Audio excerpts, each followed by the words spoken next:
18. yüzyılın başları. İstanbul. Bu şehir artık fetih naralarıyla uyanmıyordu. Top sesleri susmuş, kılıçlar kınlarına girmiş ama bu sessizlik bir huzurun değil, uzun bir yorgunluğun sessizliğiydi. Osmanlı İmparatorluğu yüzyıllar boyunca alışık olmadığı bir şeyle ilk kez yüzleşiyordu. Geri çekilmek. Pasarofça Anlaşması'nın imzaladığı o yaz günü sarayda hiç kimse zafer çığlıkları atmıyordu. Çünkü bu barış kazanılmış bir barış değil, daha fazla toprak kaybetmemek için kabul edilmiş bir duraktı. 31 Aralık 1673 İstanbul'da bir pazar günü. 4. Mehmet'in oğlu 2. Mustafa'nın kardeşi olarak dünyaya gelen Şehzade Ahmet, ileride Osmanlı tahtına çıkacağını bilmiyordu. Annesi devlet idaresinde nüfusu ve zekasıyla tanınan Rabia Emetullah Gülnuz Sultan'dı. İlk eğitimini devrinin önde gelen alimlerinden Şeyh Sultani Mehmet Efendi'den aldı. Daha sonra nüfusu zamanla devleti sarsacak kadar artacak olan Seyyid Feyzullah Efendi'nin talebesi oldu. Ama şehzadelik hayatı özgür değildi. Henüz 14 yaşındayken 2. Süleyman'ın tahta çıkmasıyla birlikte babası 4. Mehmet ve ağabeyi Mustafa ile birlikte Topkapı Sarayı'ndaki Şimşirlik Dairesi'ne kapatıldı. Bu yıllar onun karakterini şekillendirdi. Güçten uzak, karardan çekinen, beklemeye alışmış bir ruh. Daha sonra Edirne'ye nakledildi. Amcaları 2. Süleyman ve 2. Ahmet ve ağabeyi 2. Mustafa'nın saltanatları boyunca Edirne Sarayı'nda gözetim altında yaşadı. 1703 yılı Osmanlı Devleti karışık, asker huzursuz, ulema ise bölünmüştü. 2. Mustafa'ya karşı ayaklanan cebeciler Edirne'ye yürüdü ve kendi aralarında müftü tayin ettikleri Mehmet Efendi'nin ısrarıyla 17 Ağustos 1703'te Şehzade Ahmet'in tahta çıkarılmasına karar verildi. Bu bir tercih değildi, bu bir zorunluluktu. 22 Ağustos'ta Edirne Sarayı'nda alındı, 23 Ağustos'ta biat edildi. 3. Ahmet artık padişahtı.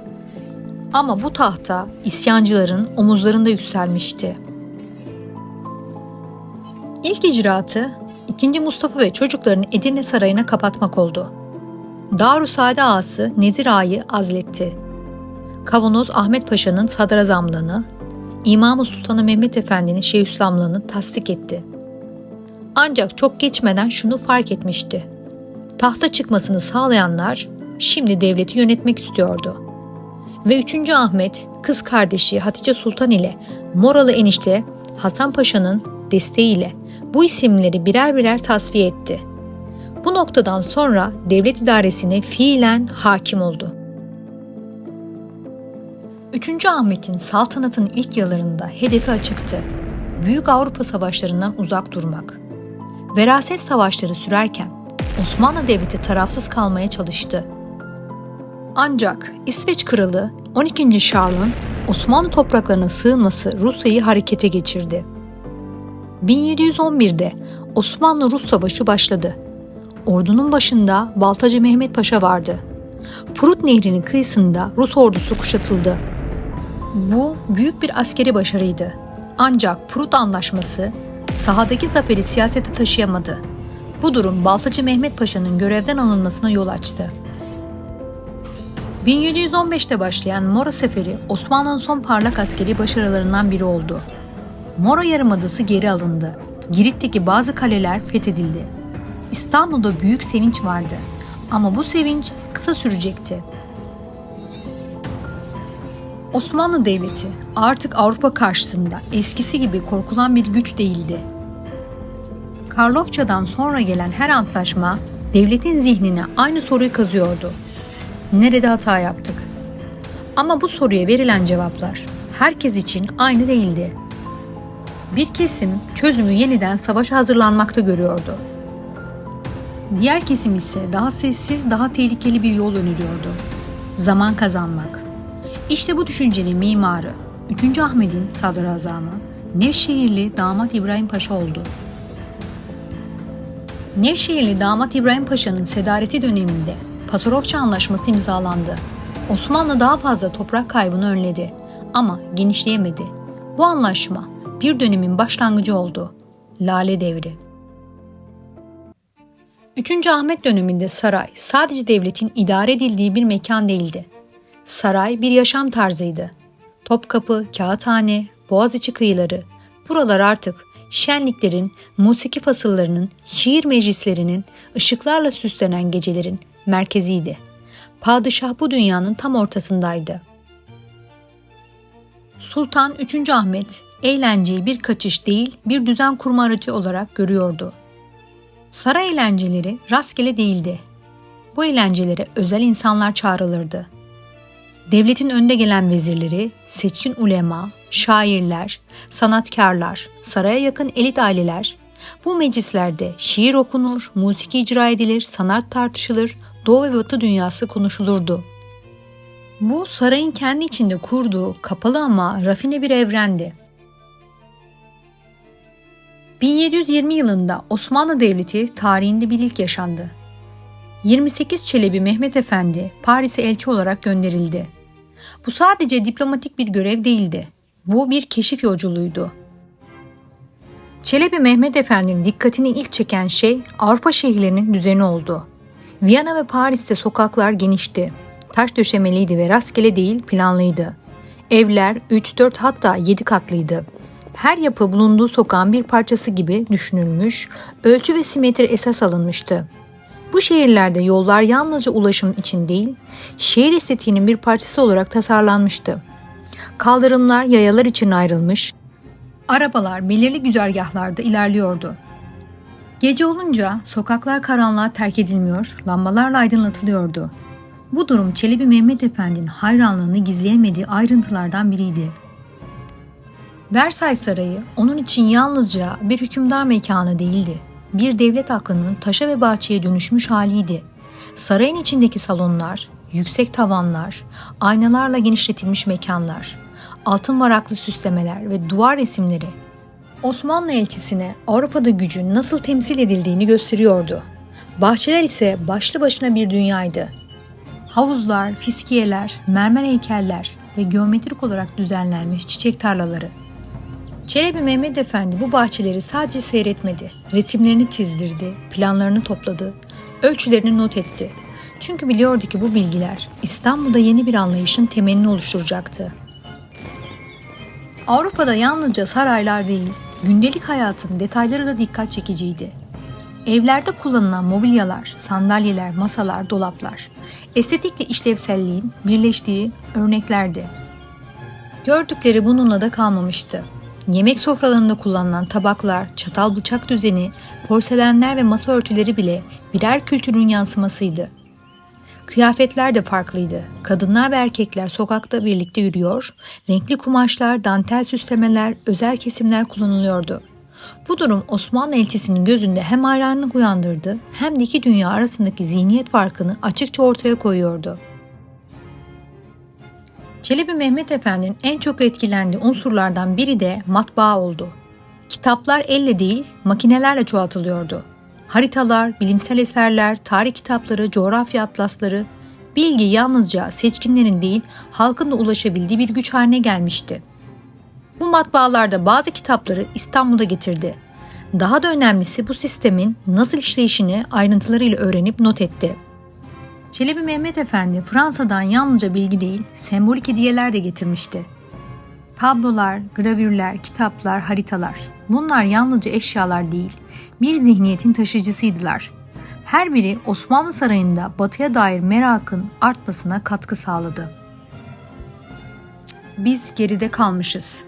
Ama bu farkındalık halkla paylaşılmadı. Sultan 3. Ahmet, Osmanlı geleneğine uygun şekilde birden fazla evlilik yaptı. Bu evlilikler aşk hikayelerinden çok hanedanın devamını güvence altına alma amacı taşıyordu. Her nikah, devletin geleceğine atılmış sessiz bir imzaydı. Harem, devlet işlerine doğrudan müdahil olmayan daha çok kültürel ve törensel bir merkezdi. Bu durum, önceki yüzyıllardaki kadınlar saltanatı döneminden bilinçli bir uzaklaşmayı gösteriyordu. Padişah, haremi siyasetin ön cephesi değil, saray içi istikrar alanı olarak konumlandırmıştı. 3. Ahmet'in birçok çocuğu olduğu söylenir. 15 erkek çocuk, 30'dan fazla kız çocuğu olduğu kabul edilir. Bu sayı onu Osmanlı tarihinin en kalabalık ailesine sahip padişahlardan biri yapar. Osmanlı geleneğinde her daim olduğu gibi erkek çocuklar geleceğin padişah adayları, kız çocukları ise saray ittifaklarının anahtarıydı. Ancak bu çocukların büyük bir kısmı yüksek bebek ölümlerinin yaygın olduğu o çağda küçük yaşta hayatını kaybetti. 28 Çelebi Mehmet Efendi'nin İstanbul'a dönüşü yalnızca bir elçinin payitahta ayak basması değildi. Bu dönüş Osmanlı Sarayı'nın zihninde açılan yeni bir pencerenin, hatta yavaş yavaş genişleyen bir kapının aralanmasıydı. Çelebi Fransa'da gördüklerini yalnızca kelimelerle değil, çizimlerle, planlarla, eşyalarla, kumaşlarla, fikirlerle birlikte getirmişti. Paris'te gördüğü saraylar, düzenli bahçeler, aydınlatılmış yollar, opera salonları, tiyatrolar, matbaa makineleri, mobilyalar, porselenler ve süsleme sanatları İstanbul'a döndüğünde artık birer hayranlık hatırası değil, uygulanabilir birer modeldi. Bu gözlemler en çok da Sadrazam Nevşehirli Damat İbrahim Paşa'nın zihninde yankı buldu. Çünkü İbrahim Paşa savaş meydanlarında kazanılamayan bir kudretin barış ve ihtişam yoluyla inşa edilebileceğine inanan nadir devlet adamlarındandı. 3. Ahmet de bu fikre yabancı değildi. Uzun ve yıpratıcı savaş yıllarının ardından devletin nefes almaya, sarayın ise yüzünü güzelliğe çevirmeye ihtiyacı olduğunu inanıyordu. İşte bu yüzden Çelebi'nin anlattıkları bir merakla değil, bir iştahla dinlendi. Sarayda yeni bir zevk dili oluşmaya başladı. Önce mimari değişti. Klasik ağır Osmanlı yapılarının yerini daha hafif, daha süslü, daha gösterişli köşkler ve kasırlar aldı. Kağıthane, Sadabat ve Boğaziçi kıyıları yalnızca mesire yeri değil, yeni bir hayat anlayışının sahnesi haline geldi. Dereler ıslah edildi, setler kuruldu. Fiskiyelerle su oyunları yapıldı. Bahçeler artık yalnızca yeşil alan değil, renklerin, simetrinin ve gösterinin merkeziydi. Bu bahçelerin yıldızı ise laleydi. Lale bu dönemde bir çiçek olmaktan çıkıp bir statü sembolüne dönüştü. Binlerce çeşit lale yetiştirildi. Kaynaklara göre 300'ü aşkın lale türü adlandırıldı. Her birinin adı ayrı bir şiir gibiydi. Gülruh, Mahbub, Ateşi Dil, Nuri And. Nadir bulunan bazı lale soğanlarının fiyatı bir yeniçerinin yıllık maaşının kat be kat üstüne çıkıyordu. Bir tek soğan için servetler el değiştiriyor, lale bahçeleri zenginliğinin sessiz ama çarpıcı bir ilanına dönüşüyordu. Bu zevk ve gösteriş yalnızca bahçelerde kalmadı. Saray kıyafetleri değişti. Avrupa'dan gelen kumaşlar, atlaslar, kadifeler, brokatlar rağbet gördü. Renkler daha canlı, desenler daha karmaşık hale geldi. Kaftanlar yalnızca devlet ciddiyetini değil, estetik iddiayı da taşımaya başladı. Saray mensupları arasında adeta görünmez bir rekabet doğdu. Kim daha nadide kumaş giyecek, kim daha ince işçilikli bir kemer takacak ya da daha zarif bir kaftanla davete katılacak. Bu değişim kısa sürede İstanbul'un seçkin konaklarına yayıldı. Mobilyalar da dönüştü. Sedirlerin yanı sıra Avrupa tarzı koltuklar, masalar, aynalar kullanılmaya başlandı. Porselen tabaklar, Fransa'dan ve Çin'den gelen fincanlar, gümüş işlemeli servis takımları sofralarda yerini aldı. Yemek artık yalnızca karın doyurmak değil, bir gösterişi, bir zerafet ritüeliydi. Eğlence anlayışı ise bambaşka bir boyuta taşındı. Saray ve konaklarda düzenlenen geceler, İstanbul'un daha önce pek alışık olmadığı bir ihtişamla kurgulanıyordu. Helva sohbetleri bu dönemin en meşhur toplantılarıydı. Ancak bu sohbetler adının çağrıştırdığı sade buluşmalar olmaktan çok uzaktı. Büyük salonlar kandillerle aydınlatılır, duvarlar kumaşlarla süslenir, ortalara altın yaldızlı siniler kurulurdu. Helvalar çeşit çeşitti, bademlisi, safranlısı, güllüsü. Sohbetler şiirlerle başlar, musikiyle devam ederdi. Ney, tambur, kudüm ve rebap eşliğinde besteler icra edilir. Hanendeler uzun gazeller okurdu. Gecenin ilerleyen saatlerinde eğlence daha da hareketlenirdi.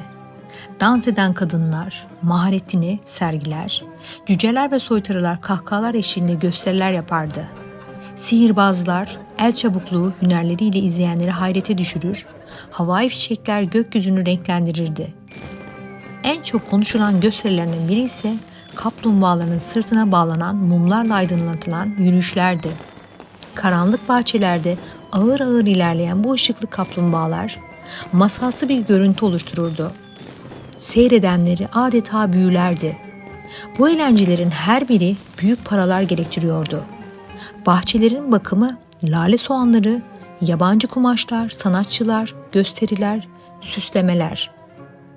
Hepsi devletin ve sarayın çevresinin kasasından akan altınlarla finanse ediliyordu. Sadrazam İbrahim Paşa bu harcamaları yalnızca zevk için değil, İstanbul'u dünyanın gözünde yeniden cazip bir başkent yapmak için gerekli görüyordu. Ona göre ihtişam, devletin gücünün sessiz ama etkili bir diliydi. 3. Ahmet de bu düşünceye katılıyor, barış döneminde gösterilen zenginliğin Osmanlı'nın hala ayakta olduğunun bir işareti olduğunu düşünüyordu. Fakat sarayın ışıkları ne kadar parlaksa bu ışığın ulaşamadığı yerler o kadar karanlıktı. İstanbul'un arka sokaklarında, Anadolu'nun kasaba ve köylerinde bambaşka bir hayat yaşanıyordu. Uzayan savaşların ardından tımar sistemi çözülmüş, vergiler artmış, köylü toprağını terk etmek zorunda kalmıştı. Anadolu'da eşkıyalar türemiş, yollar güvensiz hale gelmişti. Bazı bölgelerde ayanlar ve yerel güçler halkın sırtına binerek kenti küçük iktidarlarını kurmuştu. Köylü hem devlete hem eşkıyaya vergi verir hale gelmişti. Açlık yayılıyor, insanlar çareyi İstanbul'a göç etmekte buluyordu. Payitahtın nüfusu hızla artıyor, işsizlik büyüyor, ekmek kavgaları sıradanlaşıyordu. İstanbul halkı saraydan yükselen eğlence seslerini, kağıthaneden gelen musikiyi, boğazdaki ışıkları duyuyordu. Lalelerin fiyatını, yapılan eğlencelerin söylentisini kahvehanelerde konuşuluyordu. Bu konuşmalar zamanla hayranlıktan öfkeye dönüştü. Çünkü halk için lale artık bir çiçek değil, kendi yoksulluğunun sembolüydü. Bir lale soğanına verilen parayla kaç ailenin doyabileceği fısıldanılıyordu. Saray mensuplarının giydiği Avrupa kumaşları halkın sırtındaki yamalarla yan yana düşünülüyordu. Eğlenceye düşkünlük giderek ahlaki bir eleştiriye dönüştü. Bu dönemde ortaya çıkan Avrupa özentisi yalnızca üst sınıfla kalmadı. İstanbul'un varlıklı esnafı, tüccarları da bu hayata özenmeye başladı. Daha gösterişli giyinmek, evini süslemek, eğlenceler düzenlemek bir statü göstergesi haline gelmişti. Ancak bu özenme herkes için mümkün değildi. Toplumun alt tabakaları ile üst tabakalar arasındaki uçurum derinleşti. Zenginlik daha görünür, yoksulluk ise daha hissedilir oldu. Bu da sosyal gerilimi besledi. Lale Devri'nin bu parlak yüzü aslında bir kırılganlığı da içine taşıyordu. Çünkü bu ihtişam geniş halk kitlelerinin rızasıyla değil, onların sabrıyla ayakta duruyordu. Sadrazamın ve padişahın niyeti devleti güzelleştirmekti. Fakat güzellik adaletle desteklenmediğinde bir süre sonra rahatsızlık vermeye başlar. Anadolu'daki eşkıyalık, İstanbul'daki işsizlik, Yeniçerilerin maaşlarının sorunları, ulemanın rahatsızlığı hepsi aynı kazanda kaynıyordu. Sarayın eğlence ve lükse düşkünlüğü bu sorunların üzerini örten bir perde gibiydi. Ama perde inceliyor, altındaki çatlaklar görünür hale geliyordu. Nevşehirli damat İbrahim Paşa bir köyden yükselip bir imparatorluğun kaderine dokunan adamdı. İznin voyvodası Ali Ağa'nın oğlu olarak dünyaya geldiği köy onun eliyle Nevşehir'e dönüştü. Bu sadece bir imar faaliyeti değil, bir zihniyetin, bir çağın mühürlenmesiydi. Saraya alındığında henüz kimse onun adını bilmiyordu. Baltacı Ocağı'nda başlayan bu sessiz yolculuk, Şehzade Ahmet'le kurduğu bağ sayesinde kaderini değiştirdi. Kalem tuttu, hesap bildi, haremde çalıştı, haremin parasını yönetti, Ama asıl yükseliş Sultan 3. Ahmet'in güvenini kazanmasıyla başladı. Yıllarca vezirlik teklifini geri çevirdi. Hazır olmadığını söyledi. Fatma Sultan'la evlendiği gün artık sadece bir devlet adamı değil, hanedanın damadıydı. Bu evlilikle birlikte sarayın kapıları ardına kadar açıldı. Nevşehirli damat İbrahim Paşa iktidarı sadece yönetmedi, onu sahneledi. Etrafını damatlarıyla kuşattı. Kaptanı Derya Mustafa Paşa, Sedaret Ketudası Mehmet Paşa. Hepsi aynı kaderi paylaşacak ama önce ihtişamın doruğuna çıkacaklardı. İstanbul bu yıllarda bir seyirlik şehre dönüştü. Damat İbrahim Paşa'nın geride bıraktığı servetine bakıldığında bu ihtişamın bedeli açıkça görülür. Yüzlerce kürk, samur, vaşak, kakum, tilki, her biri farklı rütbenin, farklı bir gücün simgesiydi. Kumaşlar yalnızca yerli değildi. Acem diyarından gelen Hatayiler, Nemçe dibaları, Fransız işlemeleri, saatler, zincirler, elmaslı gözlükler, dürbünler. Zaman bile süslenmişti. Silahlar bile gösteriş içindi. Elmas kaplamalı kılıçlar, zümrütlü hançerler, altın kabzalar ve yüzlerce kitap. Tarih, edebiyat, din, felsefe. Bu ihtişam yalnızca maddi değildi. Entelektüel bir vitrin de kurmuştu. Sadrazamlık makamına oturduğu andan itibaren damat İbrahim Paşa İstanbul'u bir vitrin haline getirmeye başladı.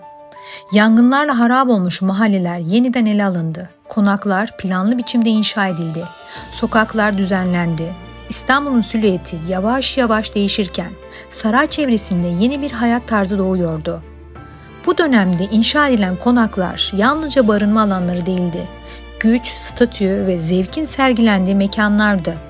Sadrazamın kendi konağı başta olmak üzere devlet erkanına ait yapılar Boğaziçi'nden Haliç'e kadar uzanan bir hat üzerinde yükseldi.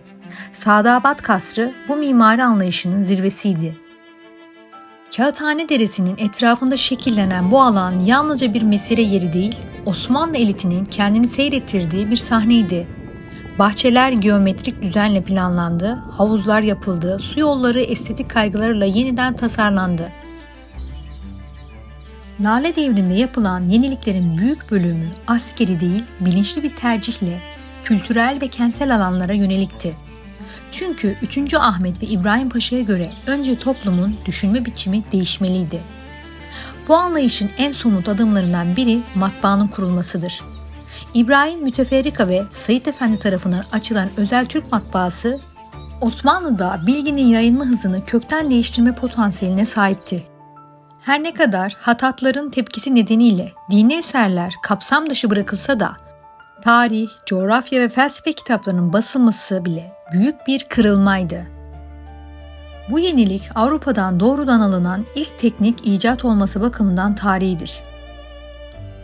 Şehir güvenliği ve kamu hizmetleri de Lale Devri'nde yeniden ele alınır. Yeniçeriler arasından oluşturulan Tulumbacı Ocağı, İstanbul'da yangınlara karşı modern anlamda ilk örgütlü itfaiye birimiydi. Ekonomik ve sanayi alanında da dikkat çekici adımlar atılmıştı o dönemde. İstanbul'da kumaş, çini ve kağıt fabrikaları açıldı. Bu fabrikalar Osmanlı'da ilk kez planlı üretim anlayışının filizlendiğini gösterir. Sağlık alanında ise sessiz ama hayati bir yenilik yapıldı. Çiçek aşısı. Osmanlı'da ilk kez sistemli biçimde uygulanan bu yöntem Avrupa'nın da dikkatini çeker ve batıya Osmanlı üzerinden taşınır.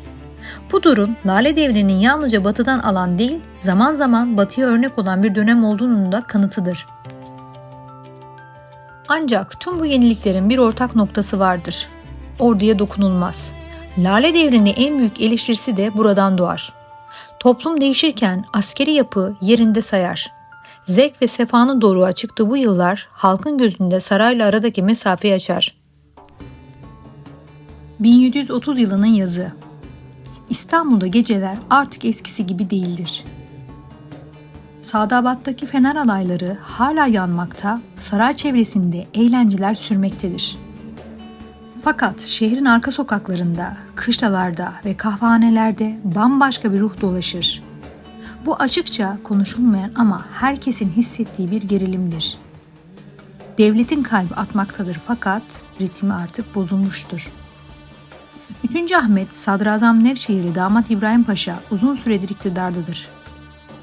Lale Devri olarak adlandırılan bu dönem dışarıdan bakıldığında barış, estetik ve kültürel canlılıkla tanımlanır. Ancak bu ihtişamlı görüntünün altında özellikle Yeniçeri Ocağı'nda derin bir kırılma yaşanmaktadır.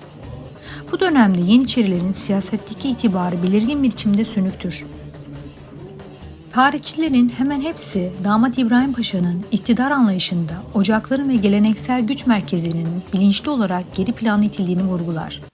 Sadrazam, devlet işlerini kendi çevresindeki dar bir kadro ile yürütmektedir. Bu kadro çoğunlukla Batı ile münasebetlerde öne çıkan genç ve yeni yetişmiş devlet adamlarından oluşur. Tecrübeli, serhat görmüş, düşmanı tanıyan eski kadrolar ise yavaş yavaş kenara çekilmiştir.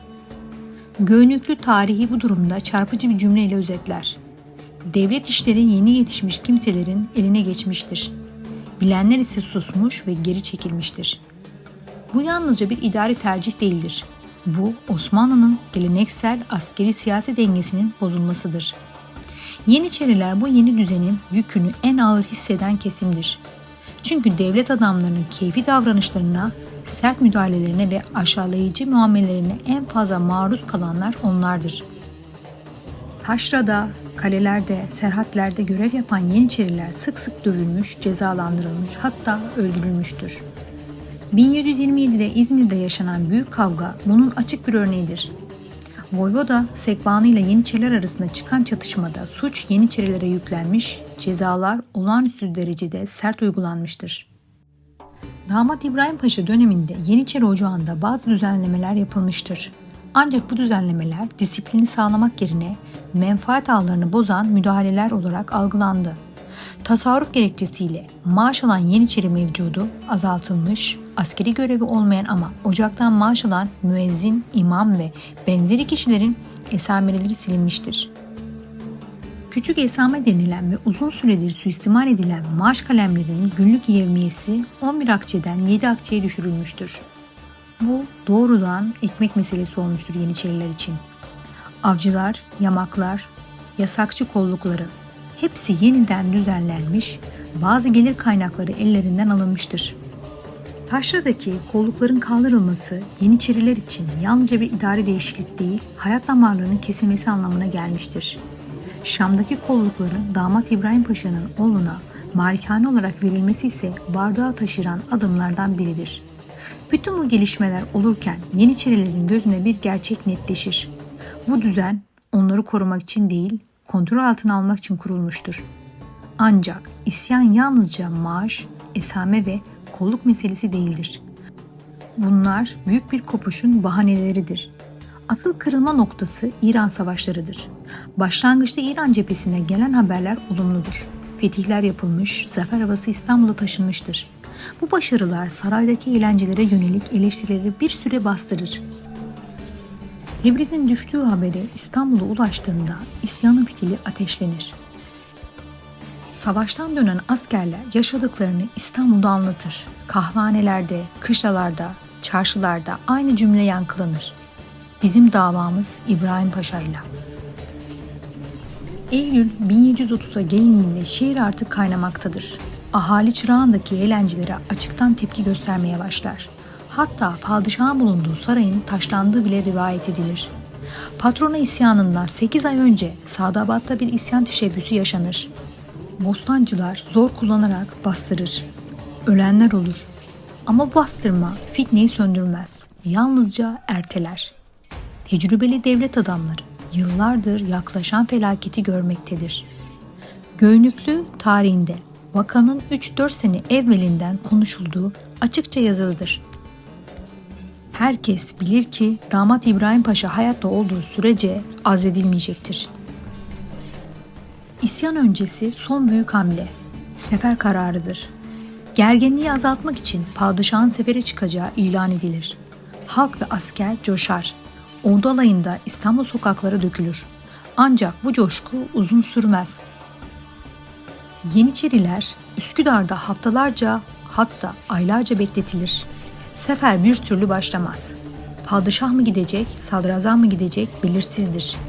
Bekleyen asker kandırıldığını düşünür. Maaşlar gecikir. İsyan patlak verdiğinde saray bunu önce küçük bir hadise olarak görür. Bir süre padişahtan bile saklanır. Müdahale için gönderilen bostancılar kaçınır. Kalyoncular biz Müslümanlarla savaşmayız diyerek açıkça reddeder. Et meydanındaki Yeniçeri ortaları isyancılara karşı harekete geçmez. İkinci gün çıkarılan sancağın altında kimse gitmez. Çünkü mesele artık İbrahim Paşa değildir. Mesele birikmiş bir öfkenin patlamasıdır. Bu isyan mükemmel planlanmış bir darbe değil, beklenen bir çöküştür. Asilere katılmayanlar bile bir yerde bir kıvılcım çıkmasını beklemektedir. Müdahale edilecek güç kalmamıştır. Devlet kendi tabanını kaybetmiştir. Ve İstanbul bir sabah uyanır, Lale Devri bitmiştir. Ama bedeli yalnızca bir sadrazamın değil, bir devrin idamı olur. Ve sonunda bu ihtişamlı dönem patronu Halil isyanı ile ani ve sert bir şekilde sona erer. Lale bahçeleri yakılır, Sadabat yerle bir edilir, Nevşehirli damat İbrahim Paşa idam edilir. Lale Devri kapanır, fakat bıraktığı izler silinmez. Çünkü Lale Devri Osmanlı'nın ilk bilinçli modernleşme denemesi, Batı'yı anlamaya yönelik ilk ciddi adımıdır. Başarısız olsa bile artık geri dönüş yoktur. Osmanlı Devleti bir daha asla eski dünyaya tamamen dönmeyecektir. Yeni konular ve tarihin kapılarını birlikte aralamak için kanala abone olmayı, videoyu beğenip paylaşmayı unutmayın. Desteğiniz bu yolculuğu büyütüyor. İzlediğin için teşekkürler. Hoşça kalın.